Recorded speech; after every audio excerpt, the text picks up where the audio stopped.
not only that the New York Times said it, it's what the New York Times is willing to tell us. Every once in a while, you get the quiet part said out loud. To excuse not releasing results because the other side might use those results is to thoroughly admit that you're not a real scientist.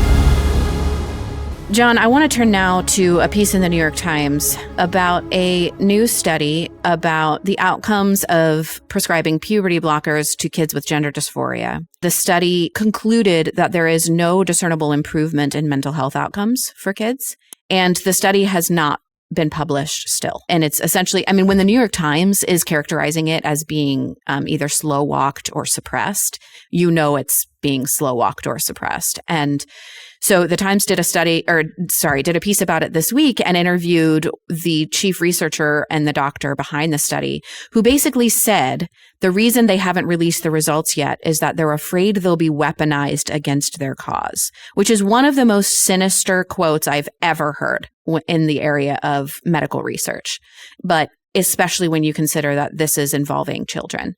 And one of the other shocking parts of this story is that she says to the New York Times interviewer, who says, okay, you interview, or you had a research study about, I think it's 500 some kids between 2015 and 2017. You monitored their outcomes. They came in 2015, you prescribed puberty blockers to suppress puberty, and then monitored their outcomes. And you did not show any discernible improvement in mental health outcomes. And the doctor says, well, that's because when they first came into our clinic, they were in really good shape already. So they were already fine mentally, which begs about 10 questions. But thankfully, the reporter for the New York Times, which now I find myself motivated to go on a dig into this. It's like the sex and gender reporter for the Times. I want to go back and see how this person has characterized so-called transgender medicine in the past, because I can almost guarantee that they've used phrases like the widely accepted gender affirming model that we all know and research has said for decades is the best course of action and will dramatically reduce suicides and all this kind of stuff. I guarantee they've said that. Now that the studies are starting to come out that debunk that, they're going to pretend that they never said that and that they were just following what they were told to say before. Anyway, I'm going down a rabbit trail, but the reporter did push back and say, but in the study itself, you suggest that the kids who came in 2015 that you were about to start on puberty blockers had suicidal ideation, were reporting depression, were reporting anxiety, which is why presumably you went this course. And the doctor says, well, I'm just talking about an aggregate. They were fine in aggregate. It's just it's obfuscation at the highest levels. And let me just say quickly, it's not only that the New York Times said it, it's what the New York Times is willing to tell us. Every once in a while, you get the quiet part said out loud. And you get people who are so ideologically driven, they think it redefines all of reality, including what they're responsible for and specifically their own kind of line of work. This is a scientist.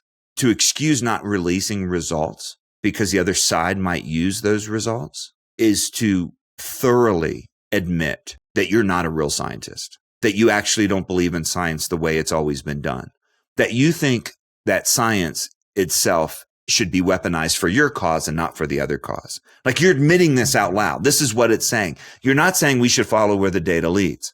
You're saying the data should go where we lead. We have seen all kinds of examples of things not nearly as consequential for individuals, but where scientists fudge their results, where, papers that are published can, reporting on certain studies cannot be replicated, which is the kind of second premise of science after observation. And the scientific method is to repeat it and get confirmed results. It is notable. And when you throw this into kind of the science is settled stuff about vaccines and about COVID and about all kinds of other things, it has contributed significantly to one of the pre-political realities that we're going to have to talk about for a long time, and that is the breakdown of trust. Look, everyone's skeptical of their political leaders. Look, a lot of people have been skeptical of press for a long time, but there are some that are supposed to be, trusted. Your doctors, your priests and your pastors. Those are the ones you can really trust. Those are groups that are in a trust crisis as well. And the medical profession probably was the last one to go, and it's connected to scientific medical research and the fudging of that. This is an erosion that we are going to have consequences for. Trust is a inherent component in a society where you have order. Without trust, you don't get order. Just like without virtue, you don't get freedom. You talk about trusting elected officials, trusting police, trusting all these people that are supposed to be trusted.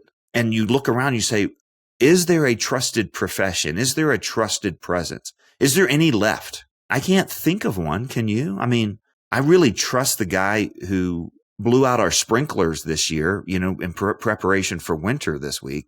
I've used him, I like him. I would recommend him. But that's not like a consequential trust position. I'm just trying to think, are there any trusted? So I think there are professions where we're forced to at least act as if we trust them because our daily lives won't work. Implicitly, you trust that the people who service your traffic lights, for example, it would be utter chaos if there weren't a handful of, and I don't think it's inconsequential that you trust your landscaper or whoever did that. I'm having our bathroom renovated right now, and I know next to nothing about construction. And obviously I have to trust that he knows how to do plumbing and electrical so that I don't electrocute myself and, that I have a functioning bathroom. But what's interesting about that for the purposes of this discussion is that we've decided to trust this guy based on things that have nothing to do with construction. So we brought over a couple contractors to ask for estimates, and some of these guys didn't show up on time when they said they'd come to give the estimate. One of them asked for money up front before even, starting or buying the supplies.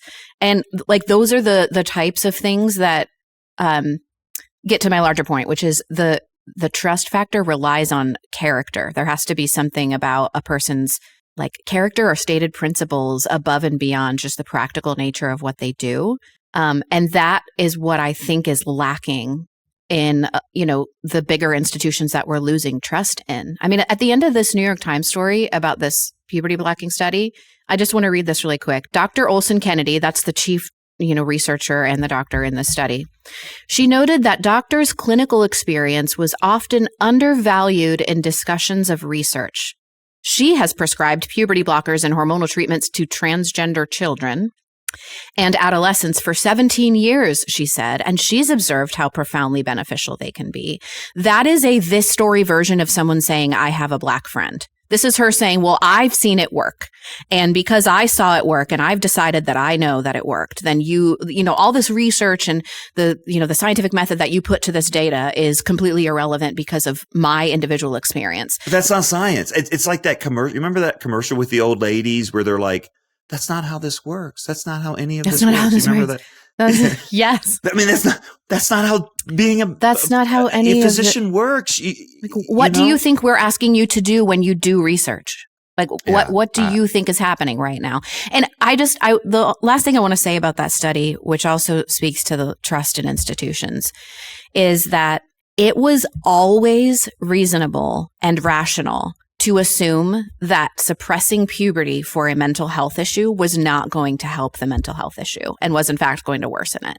It was always the rational position to believe that boys can't be girls and girls can't be boys. I will stake my reputation on the prediction that what's going to happen in the media especially, but also in the healthcare industry, is that people are going to start to say they didn't know, that they were just following the research at the time. They read the Dutch protocol. They made the best decision they could with the information they had. And it's going to be important in order to maintain trust in institutions and to maintain trust in ourselves and each other, to not back down from the fact that there's no plausible deniability here. It was never reasonable to think that this stuff was going to work. Yeah. And I wanted to address that too, because I get the anger and feel the anger behind that, and the need for kind of moral clarity on this, to not let people deny things that were obviously said and obviously written. But I've always been struck by that. We talked about this years ago. There was a British doctor who was opposed to this from the beginning and said, one of the challenges we have is that parents who have gone on and encouraged this and believe the advice of their physicians, it's going to be really hard for them to admit that they were wrong, because they've just allowed the worst thing ever to happen to their own kid, other than maybe, taking the life of their child. We're going to have to find ways to create space for them to backtrack and to acknowledge that they were mistaken. And that's going to be really, really hard. and I look at this New York Times reporter, and I didn't go and dig deep into the archives, but it's the same thing with Megyn Kelly. It's the same thing with Barry Weiss. It's the same thing with a whole lot of people. We do live in a cultural moment where saying I'm wrong and please forgive me, there's no space for that, right? In a critical theory mood culture, we don't have paths of redemption. You're guilty because of who you are, not because of what you've done. And saying I was wrong for what I've done doesn't mean you're ever forgiven. And that has affected the Christian world as well, where, you're guilty once, you're guilty forever. And sometimes, obviously I'm not kind of at any level trying to, justify the removal of consequences for behavior or the necessity of saying I was wrong, right? And not just kind of reframing, as you said, the words that I said in the past, I really meant this, and then getting me off the hook. I'm not saying any of that. It's going to be really important to acknowledge that they're wrong, but there are going to be people who are doing it differently, who said, I may have once said this, but I realize that that's not where the data leads. And we have to figure out ways, I think, across the board to restore trust, to have forgiveness, and to have paths of redemption and restoration. All of this, by the way, frames out something that's really important, which is in an age where there's a crisis of trust, Christians have an incredible opportunity to be trustworthy. In an age where there are no means of personal forgiveness and redemption, Christians have that, and Christians can offer that. And when there is no kind of reconciliation to even entire segments of society or entire vocations and professions, Christians can build those bridges. And we're going to have to figure out how to do that if we actually want to move people forward. I was listening to a podcast this morning, and I think the speaker was he was talking about it was Ross Douthat, the kind of the sole conservative still, at the New York Times, and he's such a thoughtful guy, and he was talking about one of the things we'll see, to go back to our first segment, is whether this will be a consequential election or not. I think it is. In kind of a more apocalyptic way. But he's also, he brought up, we'll look back and say, is this the time where there was a shift, towards a kind of more unified people gave up on some of these ideas that didn't work in the past. And you can notably say that 2024 was a shift on this issue. This election could play that role and could result in the abandonment. Like, look, I think there are Democratic politicians who are personally vested in this issue, like this doctor that was quoted and studied in the New York Times. But I think a lot of people are just like, it's a winning issue. And if it stops being a winning issue, they jump ship. Well, I mean, we've seen that from the right on abortion. So it'll be interesting to see what happens. And then how are we going to go forward? So we have to think about paths of reconciliation. Again, I don't think it involves ever allowing someone to bury the receipts, right? To claim that they didn't say something that they didn't say, especially if their position was one of consequence. Admitting, I did this out of what I thought was empathy, what I thought was compassion. I did this because I believed, these people who said that the science was settled and I shouldn't have. And look, I don't think that gets them off the hook just because there was this kind of narrative that, went unchallenged for so long, and it seems so, so powerful. Because look, what you're doing is socially experimenting and scientifically and medically experimenting on children. Like, you never do that. You never ever do that. The stakes do not get higher than that. You just can't. It doesn't, and we're going to have to admit that. Like, this was an ideology that led to the social and scientific and medical experimentation on children without evidence. And in the face of things that should have been pretty obvious, like, puberty is a real biological thing, and biological things are real things. The leap of faith that this woman is asking us to make, like, I've seen it work, and I know, and I mean, she's actually asking, trust me, I have seen gravity not, mean going up instead of going down. All the people this worked for, like, just didn't have the luck to be included in this study. You'll just have to trust me. They're over here somewhere. But in terms of the process, like the accepted norms that we've abandoned, that's a segment you and I should do at some point. Like, you don't experiment on children because you can't put the genie back in the bottle. You can't put the stuff back in the box.